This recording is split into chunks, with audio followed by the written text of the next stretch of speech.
All right, and then I'm gonna let Councilmember Olson in real quick. Good evening, Vivian.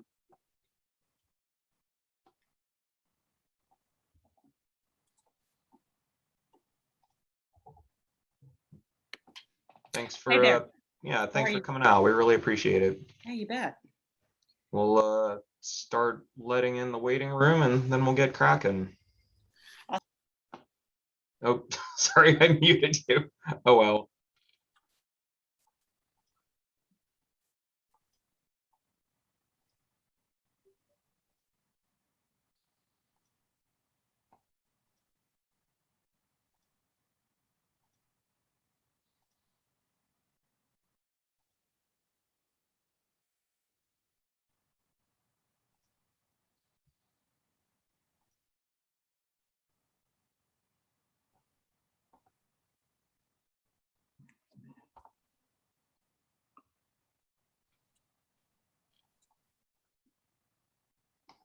So to everyone just now joining us, we're gonna give it another minute or two to see if anyone else straggles in, and then we're gonna go ahead and get rolling. So we should be moving here pretty shortly.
All right, so I think we're about ready to get moving.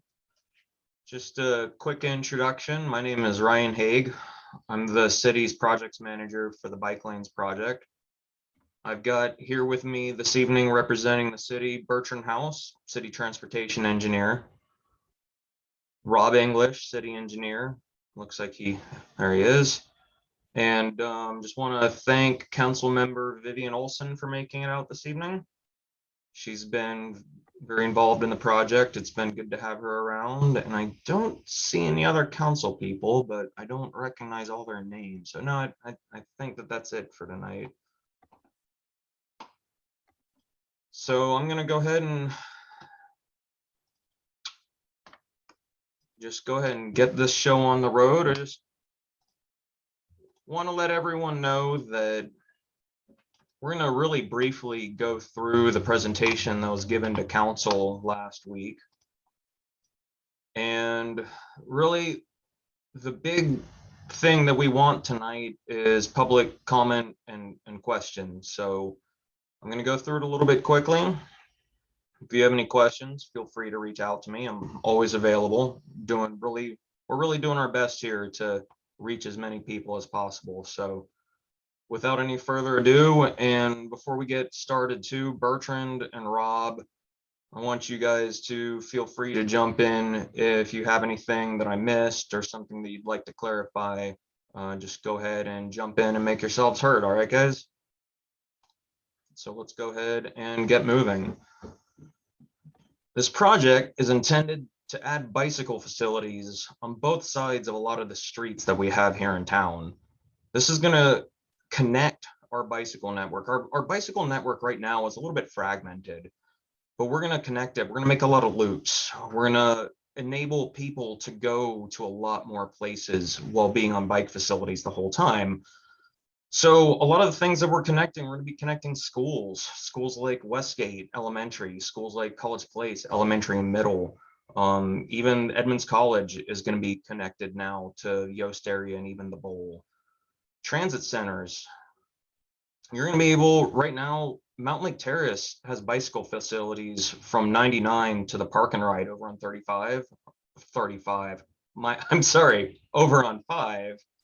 And we're going to install bike facilities to get to there. So when we're done, you'll be able to ride your bike from Yost Park, for instance, all the way to the Mountain Lake Terrace Park and Ride. There's a lot of parks in the area that are going to be connected, shopping, restaurants. You'll be able to get to the interurban trail and take that down to Seattle. This is being funded by a grant that we won from Sound Transit. And I feel like that's an important distinction from the way that we've talked about this grant in the past. I don't feel like we've been clear enough in the fact that we actively pursued this grant and we won it. It isn't an instance where Sound Transit just came to Edmonds and gave us a lot of money and told us what to do with it. This is the result of a lot of planning, council action, engineering, and really a very strong grant chasing effort by our team. Bertrand, I'd like to thank you for that. I know you were a big part of that. And this is going to add over 6 miles of bike facilities to our existing network. It's going to connect a lot of segments, and it's going to bring our citywide total up to 17 miles. Here are the segments in question. Most notably, we're going to start down here on 205th Street. We're going to shoot 100th and 9th all the way up to Walnut, where we'll catch Walnut and take that east over to 5 Corners. Kind of here in the top right corner of your screen is an underpublicized portion of this project because it's not quite as controversial, but it's very important. Because here at 99 is where bicycle riders will be able to connect to the existing bike lanes that will take them to the Mountain Lake Terrace Park and Ride. It's been a long road to get here, and you can see 2009 to 2019 was a lot of that big effort that I was talking about. The citywide bike plan. The TIP stands for Transportation Improvement Plan. And then also the Sound Transit Grant pursued. During this time, the city of Edmonds passed a complete street ordinance requiring us to look at other modes of transportation. In 2015, we passed a comprehensive transportation plan that selected these exact streets as bicycle routes. And that's why we took these exact streets to Sound Transit when we proposed for our grant. Getting up to July of 2020, most people in here are going to be a little more familiar with the more recent history. So I'll go ahead and breeze through this. We've had multiple public hearings with City Council. City Council gave us the approval to accept the funds. We brought a consultant on board, and we began a very robust public outreach campaign that continues today. Here's a little bit closer look at our timeline. Here we are, the public meeting. I should have asked the consultant to take the 60% design submittal out. My apologies, that's probably a little confusing because this suggests that we've already had a 60% design submittal, and that is not correct. So please don't let that confuse you. The data collection effort for this has been very large, and I'm gonna breeze through this. We're gonna dive a little bit more in depth into some of the data collection effort. It's been certainly the biggest collection of data on one of my projects since I've been here at the City of Edmonds. Let's talk first about the parking. We took parking numbers across 3 days in November of 2020. We recorded them every hour from 7 a.m. to 7 p.m. And what we found is that only about 7% of the parking stalls in the project area are being used at any given time. I know there's been a lot of discussion about COVID correction factor, and we are sensitive to that. So we did compare the numbers that we collected with previous data, and we confirmed that there hasn't really been much of a change in parking along these routes due to COVID. Additionally, we collected traffic counts. We checked out turning movements. We wanted to see where people are going and how many of them. And for our traffic counts, we did find that we needed to apply a COVID correction factor. For our morning peak, we're almost half of what we were pre-COVID, and our afternoon peak is a little bit closer to pre-COVID. We're applying a 1.3 correction factor to that. Dedicated left turn lanes, big topic. We've gotten this question quite a bit, and so we went out and we did some turning counts at various streets in the corridor here in April, and we found that the intersection of 9th and Pine actually looks like it warrants some turn lanes. So we're looking at probably installing some there. One of our more engaged residents has requested that we take a closer look at 15th Street for turning movements. And we probably are going to collect similar data there and see whether or not 15th Street needs turn lanes. And again, just like with the overall traffic numbers, we did apply a COVID correction factor to our turning lane movements. So going more into the public outreach, and this is where you come in. This is why we're here tonight. We've had numerous public meetings, open houses. We started with a listening session. It was a little more pointed. It was aimed at people who had already expressed interest and engaged with the project. These listening sessions were very effective. We brought in about 90 residents, and they had a lot of really good insights that we carried with us into the design. The big one, the open house back in February, many of you probably attended. Went very well, we thought, on our end, and we definitely heard from a lot of you who thought the same.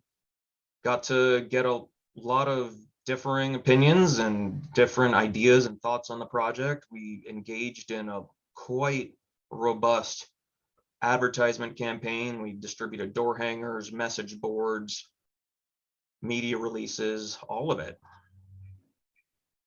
One of the big things that we did as part of that was a survey.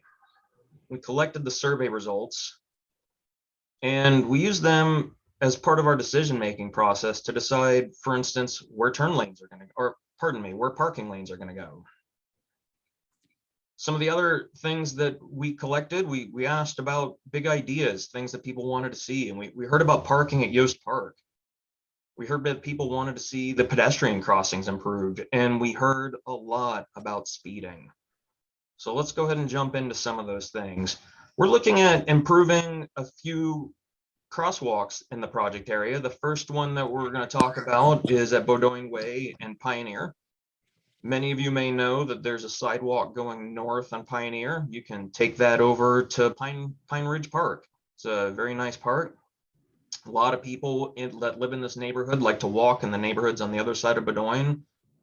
So we're looking at probably installing some flashing beacons here, maybe even some bulb outs. We're going to mark the crosswalk, make it a little bit safe. I mean, right now there's no safe place to cross, no marked crossing between 5 corners in the park. So we're going to add a midpoint there. Pine Street's going to look really different after we're done. We already talked about the potential for turn lanes, but we're also looking at the pedestrian activity there. There's a park west of here. We want to make sure that people can get there safely. So we're looking at installing some flashing beacons there. 9th and 224th surprised us. When we were out there doing our turning counts, we noticed a really high degree of pedestrian traffic. A lot of people jumping across the road there. So we took a closer look, and it seems to us that it warrants a little bit better crossing. So we're looking at some flashing beacons there, maybe some bulb outs, and some painted crosswalk markings.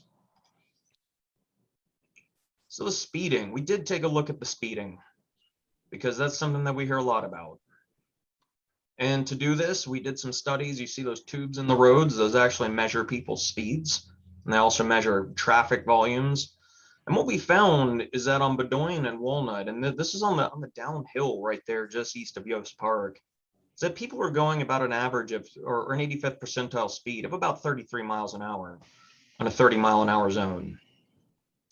9th and 100th, we did catch a little bit higher speeds. We noticed that people were averaging about 36 miles an hour for the 85th percentile. One of the big one of the big positives of this project that we're really excited about is we see time and again as engineers, the data shows that when we narrow down lanes, we slow down vehicles. And that's one of the things that we're looking forward to most about this project is we should see slower speeds on these streets. And we're going to do additional studies to see if the speed limits could come down. I did get a question from John Weiss, who's curious about the bulb outs. He wants to know if they're going to intrude into the bike lanes, and they absolutely will not. Bulb outs will just push out into the parking lanes, and they're just going to decrease the distance that pedestrians have to cross and just make them exposed to traffic a little bit less. So let's go into the sections. This is what we developed. This is what I'm sure many of you are here for, is you want to know what your road's going to look like after we're done. We're going to start at Bedoin and Walnut, going from between 5 Corners and 9th. This is looking east towards 5 Corners, so you can see that we're going to leave parking on the left-hand side of the road, which is the north side. Our study indicated that this is where the overwhelming majority of traffic is parking. And when we took a closer look, it became obvious why. The vast majority of the homes that are on the south side of the road are able to access their homes on side streets. And so the north side of the road definitely has more homes where driveways actually go to Bedoin. Add into that the fact that you've got Yost Park there on the north side of the road where a lot of people want to park and walk to. And our decision on this one was not terribly difficult. 9th and 100th is a little bit wider. So you can see we've got these, I'm going to back up a little bit. Bedoin is a little bit narrower street. You can see that our bike lanes and our traffic lanes are all right next to each other and parking lanes. 9th and 100th, we had a little bit of extra room on our hands, and we thought that we would make bicycle riders even safer by buffering them from traffic a little bit. When it comes to parking, the results of the survey indicated that most people wanted parking on the left side of the road. And then additionally, we took a look, and this was based on some feedback that we got during the listening session. We took a look at the driveways on that side of the road. They're a lot shorter, they're a lot steeper. People on that side of the road have a lot less off-street parking generally. Not a 100% universal rule, but that was one of the things that helped us make this decision. Let's look at a few of the intersections. We've got 220th and 9th. This is where currently you've got a pretty big offset for anyone who's ever driven northbound on that road knows how sticky that can get as you're trying to navigate from side to side, trying to dodge right turners and left turners. And we're going to straighten that intersection up a little bit. This is the big intersection, Westgate, Saber, State Road 104 and 100th Avenue. Got PCC there on the northeast side, QFC on the northwest side. We didn't have room to have bike lanes going both directions on this one.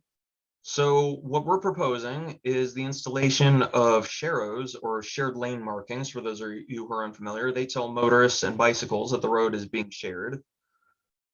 That's going to be on for the southbound users, and we're going to give bicycle riders who are not maybe comfortable riding in traffic, we're going to give them off ramps so that they can get on the sidewalk and walk through the intersection. Some of the other ideas we looked at, we did look at eliminating lanes and having 2 bicycle lanes through there. What we ended up with was some pretty significant wait times for traffic during the peak hours and some pretty significant queue lengths. So we were going to be blocking, for instance, restaurant driveways and grocery store driveways during their peak hours. Alternative 2 on the right side of your screen is the one that was on our last screen. That's the one that we're recommending. And we looked at alternative 3. Alternative 3 doesn't do anything for the bike riders at all, but the impacts to traffic are virtually identical to those of all the alternative that we recommended, which is why we went with the one we did. We feel like it balances the needs of motorists and bicycle riders. Once you get south of Westgate, things open up a little bit. There's not really very many homes abutting the roadway. So we're going to install a continuous two-way left turn lane. Anyone who's driven on 76th Avenue recently over in the hospital district probably recognizes this roadway section. It's going to look very similar. So bike lane and a motor driving lane going each direction and a two-way left turn lane in the middle. This is the configuration we came up with for the Woodway campus intersection. We're gonna keep that one straight as well. And we're gonna provide turn lanes for traffic that needs to get in. We're also, if you notice, we're moving this crosswalk over to the south side of the intersection. And the idea there being that if you're southbound and you wanna turn right into the campus, you'll be able to do so without endangering pedestrians. 238th, this intersection's a bit tricky. Our traffic consultant came up with really an inspired approach to keep traffic moving, because anyone who's ever driven north out of Shoreline at a busy time of day knows how busy this intersection can get. But we've come up with a pretty good approach to clear it out, keep it free of vehicles, and just keep traffic moving. We're really excited about this one. And then this is what it's going to look like south of there, rounding the corner to 244th, where we have existing bike lanes. Less controversial and consequently less publicized streets. We've got 228th. These we discussed earlier. We're going to be installing bike lanes on 228th to connect with the ones that are in Mount Lake Terrace. And 80th is going to get Sharrows between there and 220th, where we already have bike lanes. Here's some of our public resources. You can send to the project email. You know, we really should have put the website on here. Most of you already know it. If not, give me a shout. I'll email you. The phone lines are always open here. It's pretty easy to remember. It's bikelanes.edmondswa.gov. So with that, hope that wasn't too quick for everyone. If everyone's familiar with using the hand raising function, we can go ahead and start taking questions and comment. For those of you that aren't, there's a reactions button on the bottom of your screen. If you click that, a little graphic will come up that says raise hand. While we're waiting for hands to raise, let me ask Bertrand, Rob, and Phil if you have anything to add. I don't, Ryan. I think you did a great job. That was good. Yeah, I'm good. Good job, Ryan. Yep. And if you just FYI, there's a couple of questions on the chat, so if you want me to bring those up. Or, oh yeah, let's go ahead and dive in on that real quick. You addressed a couple of them, but there's a couple that slid the last couple minutes. Here's one for you, Bertrand, our transportation engineer. Could you switch the bikes to be protected by parked cars instead of protecting the parked vehicles with my body? And I know that we looked at that and we turned it down, but I don't remember why. So could you please speak to that? Well, the main reason, I mean, if we were to do this, the main reason is you got a lot of, if you put the bike lane, so basically the parking between the bike lane and the travel lane, you got a lot of sight distance issues. I mean, anytime you got a vehicle making a turn into their driveway or to a side street, there's a lot of conflicts. Whereas if the bike is adjacent to the travel lane, between the travel lane and the parked car, there's your line of sight, you got good visibility from both from the parked car as well as from the travel lane. So that's why it's mainly a safety reason, and that's pretty standard. I mean, if we were to do a bike path with if we had a little bit more real estate than that, we can look at maybe doing a bike path and then with some buffer. But under these conditions, we're pretty limited, and this is the best alternative we came up with on this corridor. Thank you very much, Bertrand. John Weiss also asked, why do we have a 5-foot bike lane on one side and a 6-foot on the other? So the reason for that is a 5-foot bike lane is standard when you're up against the curb, and 6-foot bike lane is standard when you're up against a parked car. It gives the bicyclist a little bit more room, a little bit more maneuverability, and then additionally gives the parked vehicle a little bit better sight distance for any oncoming bicycle riders before they open their car door. These are industry standards that have been set at the federal level. This has all been studied and examined. And so we're going with federal standards on this.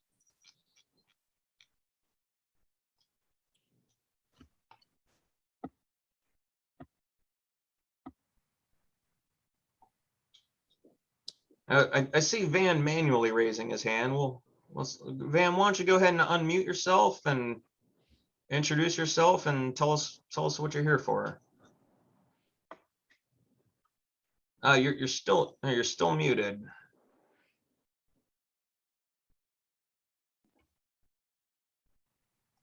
Okay, There we go. here I Now we am. can hear you.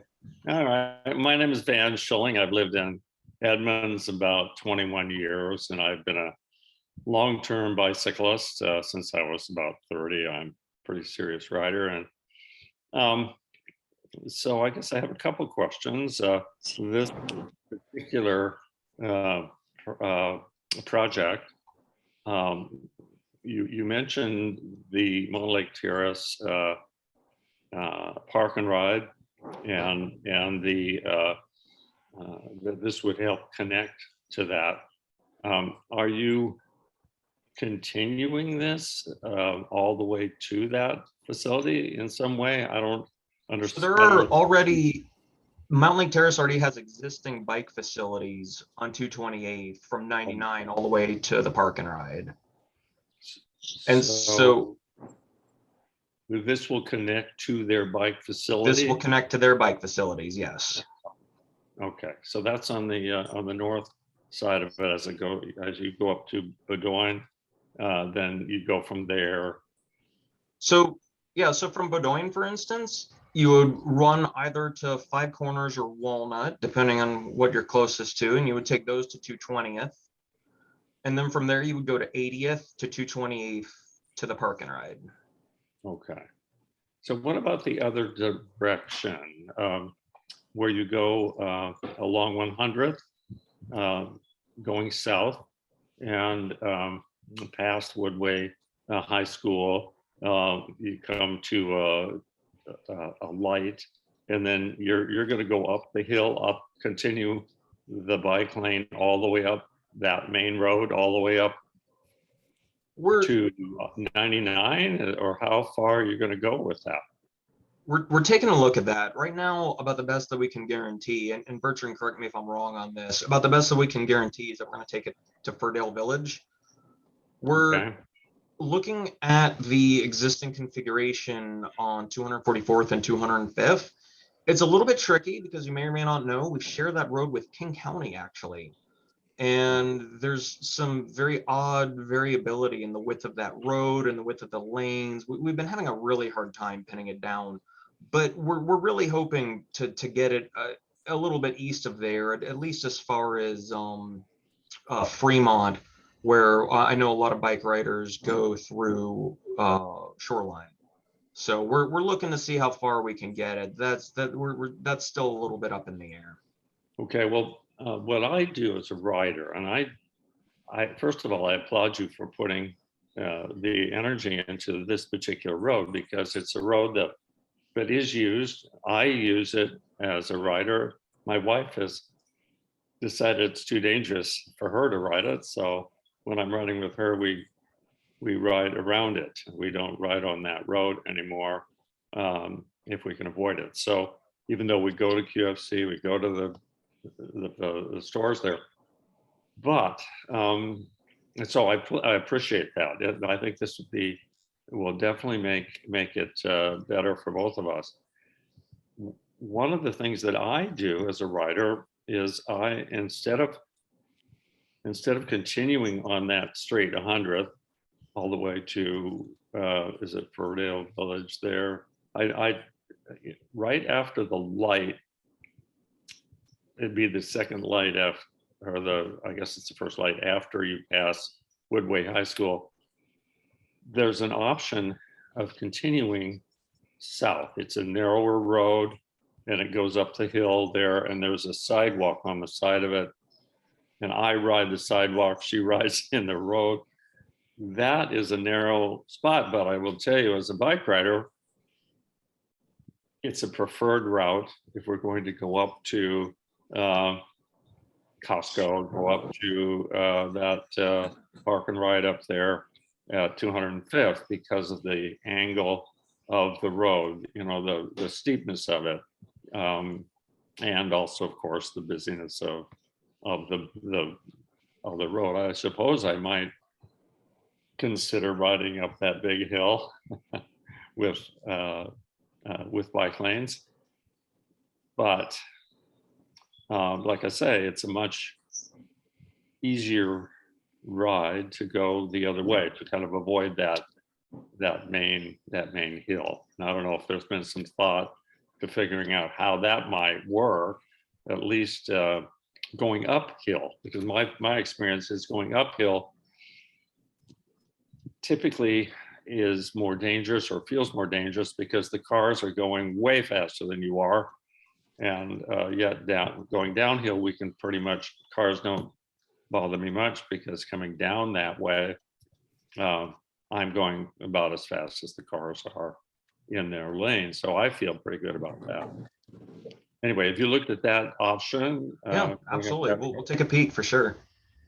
Ryan, can I just add something real quick? Yeah, go ahead.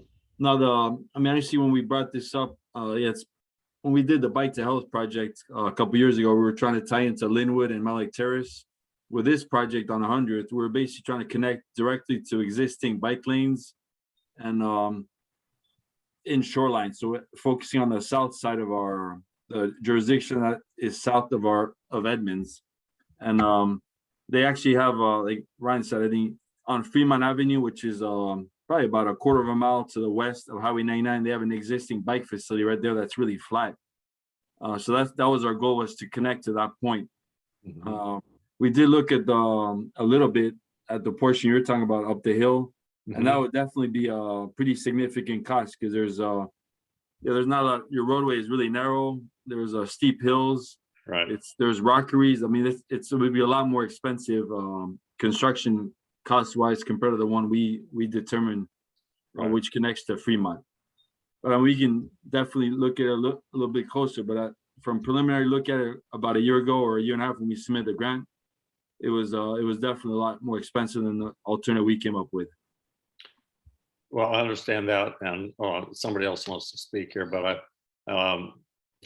perhaps more signage would help there, just to alert cars that there will be bikes on that stretch, and or maybe to, I don't know if you can do this, but to recommend to riders to use that sidewalk going up there, because that is a safer alternative. I use that route going into Seattle.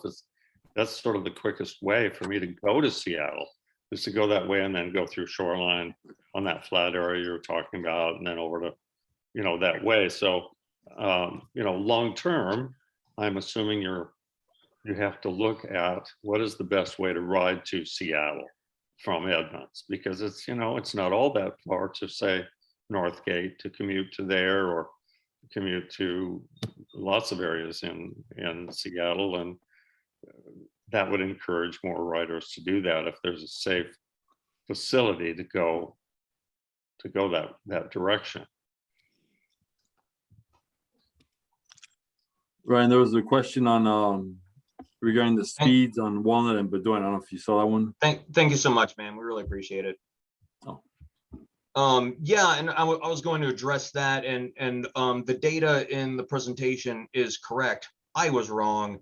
We were checking the speeds on Bedoin east of Yost, where it's a 30-mile-an-hour section. We were not checking it on Walnut, where it's a 25-mile-an-hour section. So my apologies on that. I know Jim, if I remember correctly, lives on Walnut pretty close to 10th, and is definitely sensitive to folks not heeding that 25-mile-an-hour limit.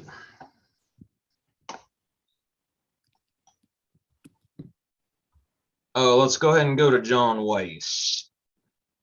Go ahead and unmute yourself and let us know what you're thinking. One more question regarding the width of the parking lanes on 9th. I noticed you have the 7-foot parking lane established, and recently on 9th, there have been several large trailers that have been parked for a couple weeks at a time. And they're obviously at the towards the legal maximum, 8 feet wide. They are spilling out over the parking lanes already. And I'm wondering, first of all, if the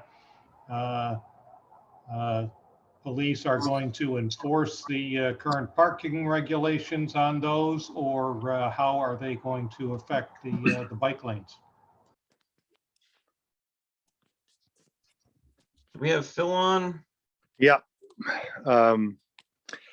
I would say that, typically that kind of thing, usually enforcement is stimulated by a call. They have a limit, 72 hours or whatever to park in most places in the city. And, if they're there considerably longer than that, a call to the police department would probably get somebody up there to take a look at it. They don't routinely just patrol around town and, mark tires on trailers parked in residential areas. But I think that's more done on a complaint basis, if that helps. All right, we've got a raised hand. Sorry, John, does that answer your question? Okay, we've got a raised hand from Christian. Why don't you go ahead and unmute yourself and let us know what you're thinking. Just a quick follow on to what Van was saying. That section, that steep hill that you pointed out would be really difficult to do. But just when you get to the top of that, there's maybe a couple blocks worth before you get into King County, and then the bike lane starts. And I'm just wondering if that was something really simple you could, make an obvious bike lane marking there. It's just right before you get to it. It's, the white line is like right on the edge of the road, and it's just sort of a silly section there. There's no, when you're on the, Snohomish County side of it, there's no marked bike lane, even once you get to the top of that little narrow section. And that's all. The other, just semi-related to this, but I realize it's covered in something else, is I'm only been here a few years. As I've been riding around, there's quite a few places on roads that are kind of nominally, supposed to be bike friendly, where the storm grates have the old, really wide, aligned with the traffic. And I'm just wondering if you've got a second, if there's any place to complain about those, or if there's any plans to try to fix those. Well, you're certainly in the right meeting. Yeah, we can do an inventory of those and probably put a plan together to address them, maybe over time. I don't know how many of them we have like that, but why don't we go out and do that? Who would be the best point of contact as I ride around, just to make a note of it and shoot an email to somebody saying, hey, I noticed this one here. Like Olympic Drive is one that comes to mind. I can't tell you exactly where, but it's some sections where you're going at a good clip, and if a car kind of squeezes you over, you really don't have much choice there. Well, I'd give you two names, mine, Okay. And Phil Williams, and Todd Moles, T-O-D, last name Moles, M-O-L-E-S. Okay. And you can just do it real simply, Todd.Moles or Phil.Williams, and we're both the same on the back end of that at edmondswa.gov. Perfect. Thanks much. And just, hey, thanks a lot for whatever time period it happened. I love all the bike signage all over the place. I mean, as I'm just sort of exploring the area, it's great to oh, I see a blue sign. It's like, okay, great. I can follow this somewhere I haven't been before. So anyway. That's our friend Bertrand over there, whose back you want to be patting right now. Yeah, thanks a lot. I really appreciate it.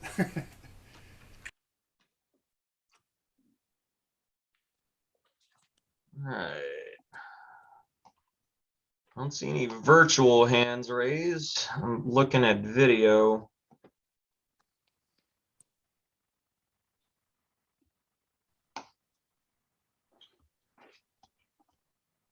All right, we got I bike commute to Seattle using 9th to 100th to 8th to Richmond Beach to Fremont. This is a good route. The proposed lanes on 100th and 9th. Oh, okay. Sorry, I thought that was a question. All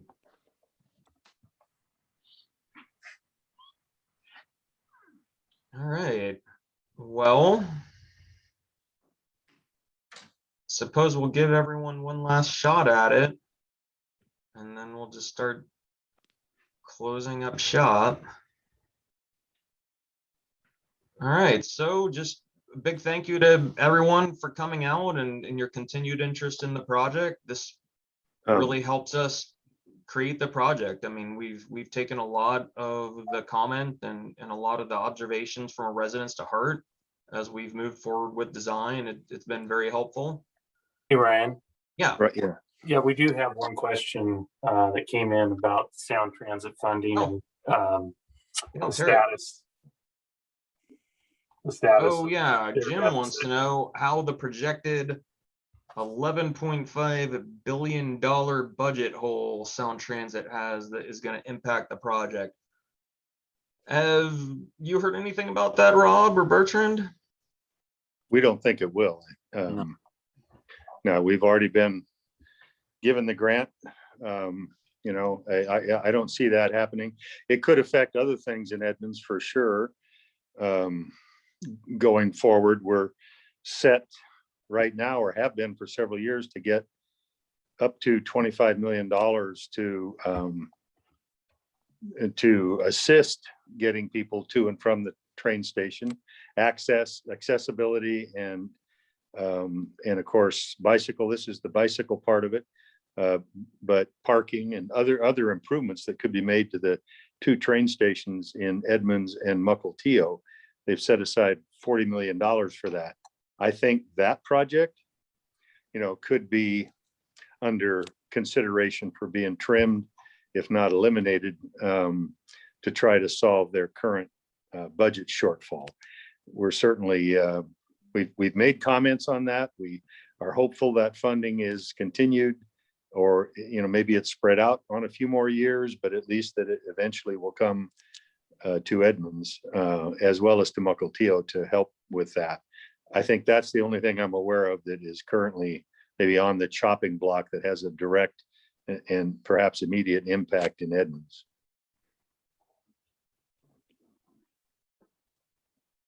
You know, Jim, I've been wondering the same thing, and I keep forgetting to ask. So, thanks for bringing it up. Bertrand, do you want to add anything? I know you made an inquiry on that. Yeah, there hasn't been any. No, there, like you said, there's not any reduction or anything for this specific project. So I agree with what you stated.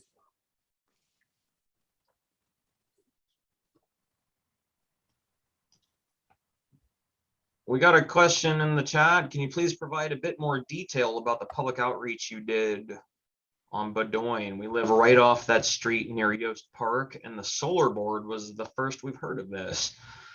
So we put the solar board up a couple months ago in advance of the last public meeting that we did. We delivered door hangers all up and down that street. If you're right on Bedoin, you should have gotten one.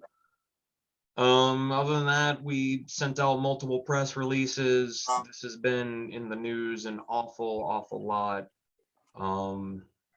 So every single time we launch an aggressive public outreach campaign like this, there's always one or two people who manage to fall through the cracks, and our apologies. We do our best to blanket the area as thickly as possible, and looks like we missed you, and we're sorry about that. But it's not too late. I was just going to mention, Ryan, that currently it could change, but we're looking at about June 15th, I think, to take this back to the council. And there's another opportunity for public input. Yep. If you like the project, if you don't like the project, they'll certainly be taking comments at the council level. And there's a lot about this that is purely a policy decision. So that's what they do. We'll be recommending what we showed you tonight. That doesn't mean there may not be some tweaks made in that proposal as the council considers it and figures out exactly what they want to approve. So you're certainly welcome to provide your input to that process, either in writing via email to the city council, or you can attend the meeting when it's held and provide public comment during the audience comment portion of their council meeting, which is usually right up front. And the reader boards that we put on 9th and on Bowdoin are a pretty good example of something that we took away from the listening sessions. That was something else specifically requested. Jim, I believe that was in your session that one of your neighbors wanted us to put like actual physical signs out. And that's done a really good job of getting the word out. We've reached a lot of people with those reader boards, both times that we've placed them out there. Yeah, kind of hard to miss them. Gail wants to know if there are bike lanes on both sides of Bowdoin, and there are, yes. That's what we're currently proposing.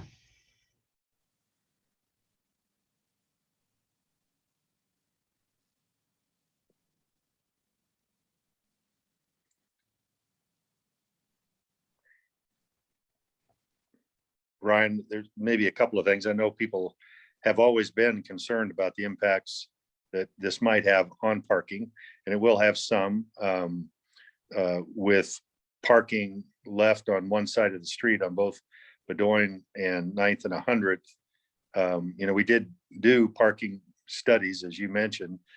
I may have missed part of that presentation, but we went into pretty good detail about how many cars typically park there, even with and without the COVID factor thrown in.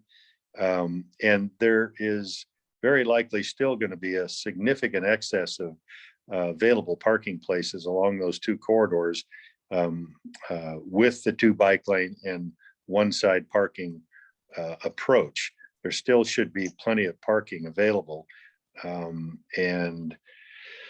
It has to be on one side of the street or the other. So, that can be a concern for some people trying to park their car on one side and get to their house on the other. We do understand that, which is why we've been looking at adding the bulb outs and rectangular rapid flashing beacons, those pedestrian activated signals and stuff, to be able to give freer access for pedestrians, homeowners, to get across the street to avail themselves of the parking. That was one of the bigger issues, I think, that we've had to deal with during this project.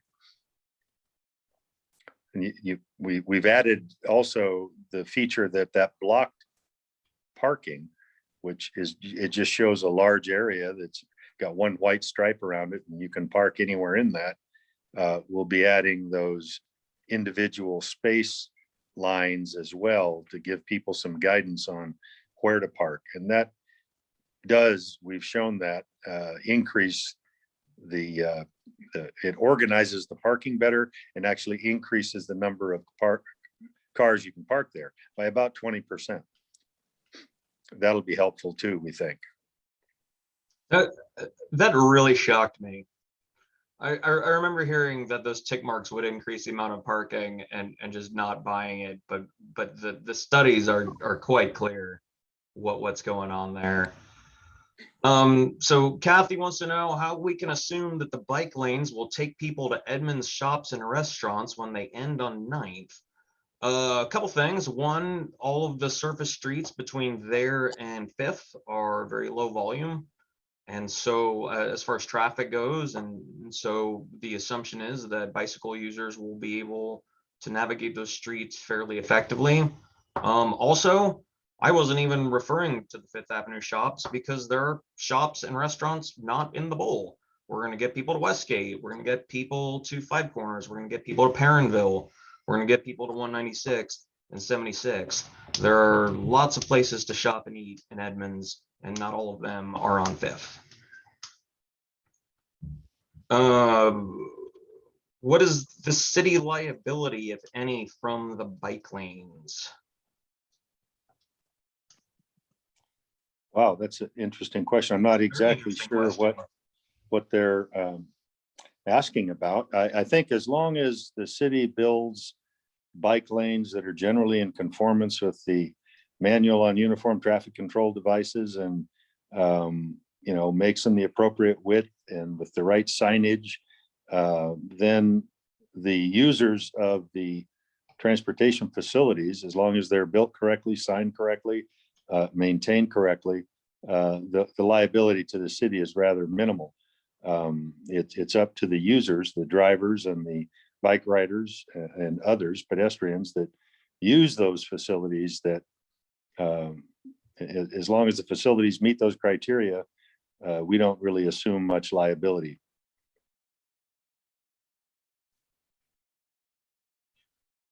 Vivian wants to know Bertrand, if we, you want to sorry, Phil, comment go on ahead. that?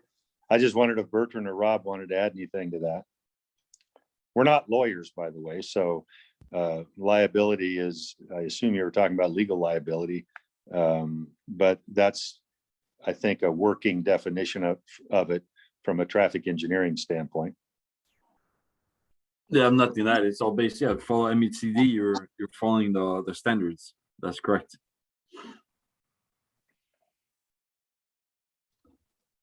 It's when we Vivian do wanted- something, it's when we do something that's kind of non-standard, and sometimes we end up doing that. Not that often, but maybe physically we just don't have the room to do something else. That could result in some liability. But there's nothing about this proposal that I think puts us in that position at all. Vivian wanted to know if we answered the question about putting the parked cars between the bikes and the traffic, and we did. Yeah, we took a look at that, and at the end of the day, what we found was that putting a line of parked cars between the bicycles and the travel lanes, it decreases sight distance for the bicycle rider, and so it's a lot easier if you're turning into a driveway or a side street to see an oncoming bicycle rider if they are out on the inside of the cars rather than if there's a car between you and the bike rider. This creates a lot of dangerous situations for the bike riders. We also mentioned, as a bike rider, you may not be able to detect when a person's sitting in a parked car or when they're going to open their door. And if you're penned in between the curb with a 5-foot bike lane and then a car door, that could open up at any time. And I've seen a lot of horrible accidents happen that way, to the detriment of the bike rider mostly, but not exclusively. If it's on the travel lane side, at least if a car door quickly opens, the bike rider has the opportunity to swerve a bit and get out of the way.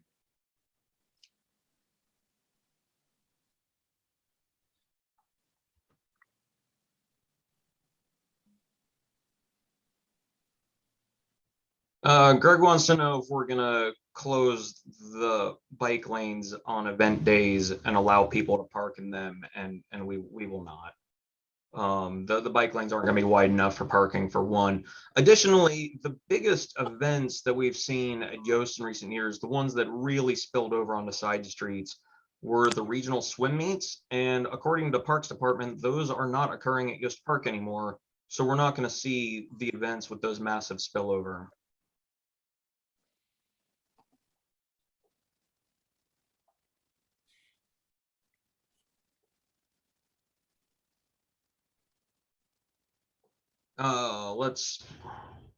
Let's get John. Go ahead and unmute yourself there, John. Yeah, just as a point of information, during large events down in Edmonds, 4th of July, when it really is an event, for example, there is parking on both sides of 9th all the way up past my house, which is south of Pine. So those events, the big events downtown, are going to be significantly impacted. There absolutely is. Yeah, there's a lot of parking. Couple responses to that. One, we're not going to design our city infrastructure around something that happens once or twice a year. Additionally, there's a lot of underutilized streets in the area that people are going to spill onto. I know for a fact that during those events, Alder and Maple are not used by people parking at all. And so I expect to see more people parking on those streets. And they're actually closer to the action. So we're gonna see some of the more underutilized streets get parking, but yeah, we don't really think it's in the city's best interest to plan around a once or twice a year event. Are you talking Well, about Alder and Maple uphill from Ninth or downhill? Because Uphill from downhill, Ninth. yeah, okay. And I don't know if this helps at all, but during an event like that, there probably will be cars parked in the bike lane. And then it becomes really a matter of priority on behalf of the city and our police department as to what their priorities are that day.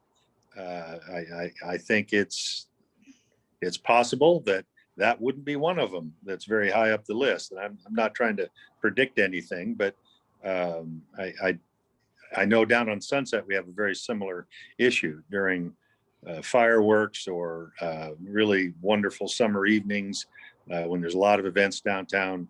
We have marked parking on Sunset, but there's a lot of people parking where there is not marked parking, and it's very difficult to control. And we know it's going to go away shortly.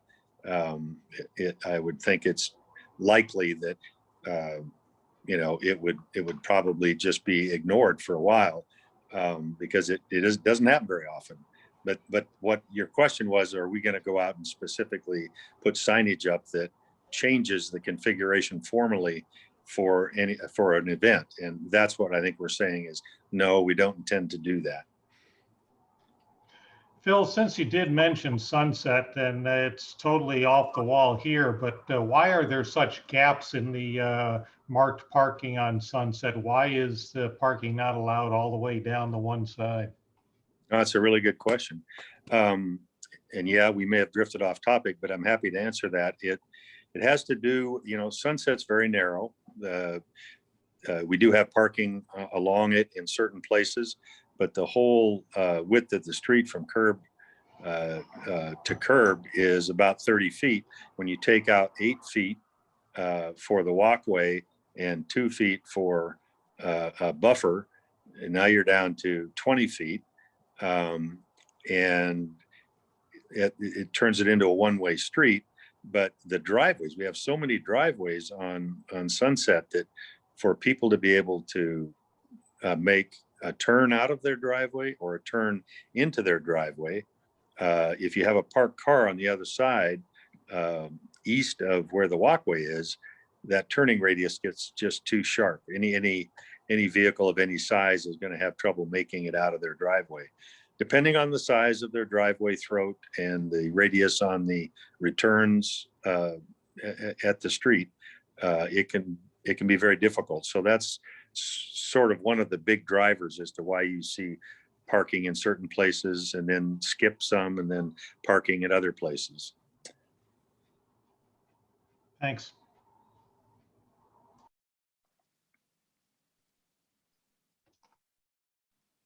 Van, why don't you go ahead and unmute yourself? Yeah, I just wonder, this project obviously does not go all the way to the waterfront. But, there are two things I wanted to say, actually. One was, one would hope that with better bike lanes and a safer route to these events, these large events, that you would encourage people to actually ride their bikes there. Sure. And that might alleviate some of the parking. So that's one thing I wanted to say. The other thing was, when you come down and let's say this project brings you from the park and ride up in Montlake and brings you down into Edmonds, but I'm assuming you're looking at trying to have a facility, some sort of recommended route that takes you all the way down to the ferry, because I would think that would be a natural need that we have for cyclists who might want to ride to the ferry and take it over to Kingston. And so I'm wondering if you have some thoughts on that as to what streets you might be recommending or thinking about to take bikes both directions from the ferry landing. Bertrand, Well, I believe that Go ahead. those routes to the ferry are already identified by the wayfinding signs. Is that correct? That's correct. Yeah, when we did the bike to health project a couple years ago, when we did bike lanes on 76 and 212, as part of that same project, we added some wayfinding signs that connects actually from 9th and Walnut all the way to the ferry terminal in both directions. It goes down Dayton Street, and then you go to Railroad Street, the street that's to the west of the railroad tracks. Okay. Because yeah, that sounds good. But the more signage and the more people you get going in one way, it seems that does make sense to, the rider or drivers get more used to it as well. The more bikers they see on those routes. Actually, small correction. Instead of, it's not a railroad street. It's on Third. You would actually go all the way to Third and then go on north or south on Third to connect to Dayton. South on Third. Yeah. So if you're coming from the ferry terminal, you'd be going on Main Street or on Main Street, heading eastbound, and then you would make a right turn at Third at the signalized intersection, Okay. and then you make a left at Dayton at the all-way stop at Dayton Street, and then you go all the way to 9th. That's the way the signs are showing the route right now. I ride the ferry to work just about every day, and the bicyclists that are coming from Kingston that are headed somewhere in the morning do just what Bertrand described. Some of them turn right and go up Dayton. Some of the really serious ones just keep pouring right up Main Street and go up the Main Street hill. That would not be me, but the rest of them are looking for a little more gradual hill to climb, and they'll do what Bertrand just described. And Phil, you actually kind of do touch on a point that I'd wanted to bring up earlier, and I forgot, because we do here in Edmonds, we do see all of these hills and ask ourselves what kind of maniac would try to ride their bikes on them. But the proliferation of e-bikes in recent years has been absolutely extraordinary, and it's only accelerating. So the longer time goes, the more people we're going to see scooting up and down these hills on electronically powered bikes. And when they get here, and it's not a question of when, but if, but when, we want to be ready for them. And I think Edmonds is going to be. Yeah, that's going to be a real renaissance in the two-wheel community. It's a game changer. It really is, especially for towns like this one.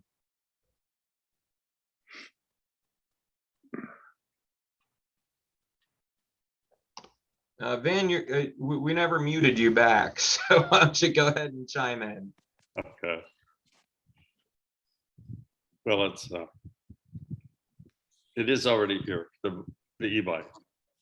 Oh yeah, it's here. I've seen quite a few of them. It's the fastest selling segment of bikes today, and in higher end bikes. I've been riding one now for 4 years, and I can tell you at the age of 77, it's reinvigorated my riding. And I know, and now I look for hills. Nice. So hills. I live here. It's hilly, and the e-bike has made it possible for me to enjoy riding into the sunset, if you will, of my life. So, well, another thing that's is I think coming. It hasn't come to Edmonds in large volumes yet, but another advance is this bike share, renaissance that they had a bunch of. I think they made a bunch of mistakes in that industry in the first couple of years, but it seems to have calmed down now, and having scooters and bikes probably stationed in our downtown in certain approved locations is coming sooner rather than later, and that should be a stimulus to getting more people out of their cars as well, at least for short trips and things like that. And I look forward to that. I think if we do it right and manage it carefully, I don't think it'll be a major eyesore, and it should provide yet another option for people. And most of those bike shares now have all gone to electric bikes.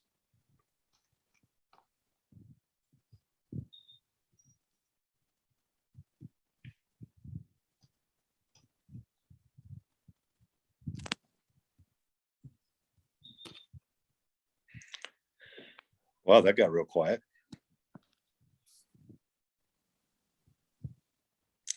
I do know that Vivian Olson, our council member, I think there may be only the one council member following this. I'm not sure if Luke is online or not. I can't see that from my little I haven't seen iPhone. him. What's that? I haven't seen him. Well, perhaps Vivian, if she wanted to say anything or comment or ask any questions, I hope she would avail herself of that. Oh, I did ask a couple in the chat. Thank you. Oh.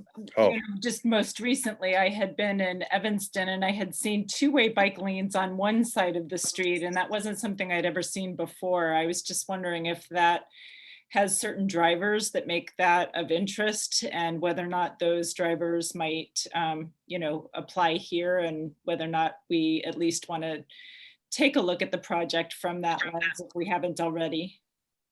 I think we You know- did look at that. Ryan can fill that in, but you know, Seattle has done a lot of those, and they're usually protected too when you do that. It didn't seem to fit with us. I think you know, part of that was, you know, you end up with about 10 to 12 feet wide if you're going to go two directions, and probably with some kind of barrier also involved. And that was probably a little more than we wanted to do, but I'll let Ryan and Rob and Bertrand comment further on that. Cycle track. We had a couple of things that made that infeasible on this particular project. One is as Phil mentioned, you do usually, and not always, but you do usually see barriers between the, and that's called a cycle track. I've been learning all kinds of stuff about bicycles recently. Yeah, so that's called a cycle track. And yeah, you generally see barriers. There's one down on Fremont Lane, actually. The interurban empties onto it, and then it goes for a few blocks, and then you go back onto the interurban. And that really, the connection points at the top and bottom are really the problem, because say, for instance, you've got both bicycles on one side of 100th, and you get them down to Furdale where there's bicycle lanes on both sides. The transition points really became sticking points, as well as, again, you're dealing with sight distance again for folks getting in and out of the driveways. Yeah, but we did take a look at that. It's a really cool concept. I dug the heck out of it when I saw it, but we just couldn't quite make it work here. I think the fact that there's also a lot of driveways on this corridor, so it makes a little challenging. Yeah. Which in general is the reason why protected bike lanes become difficult when you have a lot of driveways. You can't put a continuous barrier. Obviously, you've got to allow spaces for cars to turn in. And sometimes those barriers can even block views a little bit as well. Yeah. If you have a nice long run with no driveways and plenty of real estate to work with, that's a great option. We just don't have much of that.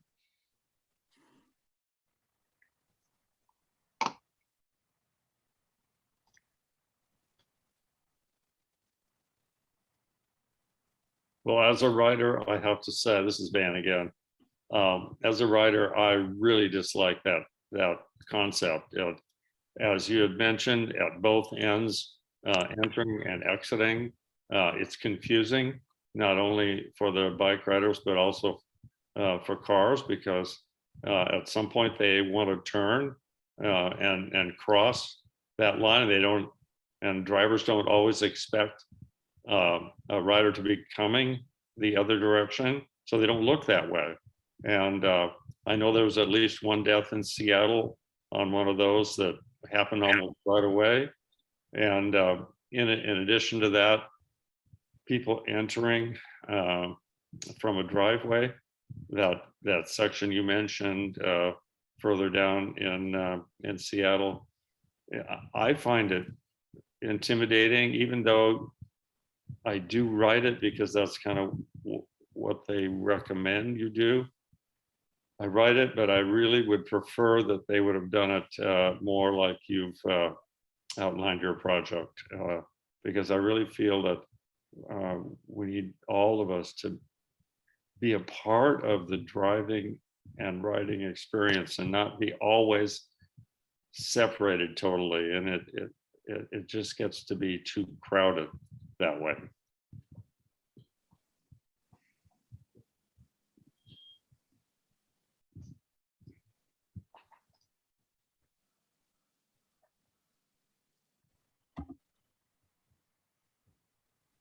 All right. I feel like things have gotten pretty quiet. Does any member of our team have any closing remarks? No, other than thank you. We really appreciate all of you being a part of the development of this project. I hope many of you can see that you've had an impact on the design and the details that so far we've assembled. And that's been very, very helpful to all of us. So we really appreciate that. And as I said, just to remind you, I think June 15th will be the day when we take this to the council, and we'll eventually seek approval from them, whether it's that night or comes the next week or whenever they decide to make a decision. But we will recommend what we showed you tonight. And they may have questions that make some changes in the project. That's always possible. And we'll share those as well if that happens. All right. Well, just again, I mean, we really can't thank you enough. I feel like a lot of the questions and comment that we've received tonight have been very constructive in nature, and these are the kind of things that we really want, or thoughtful and well considered ideas and questions. So thank you all so very much for showing up. You all have my email address. You have my phone number. You've been to the website. Please continue calling, emailing, however you want to reach out, and just we'll do our best to get to you and make sure we incorporate your thoughts. So with that, I think we'll let everyone go for the evening, and just Thank you. take care of yourselves.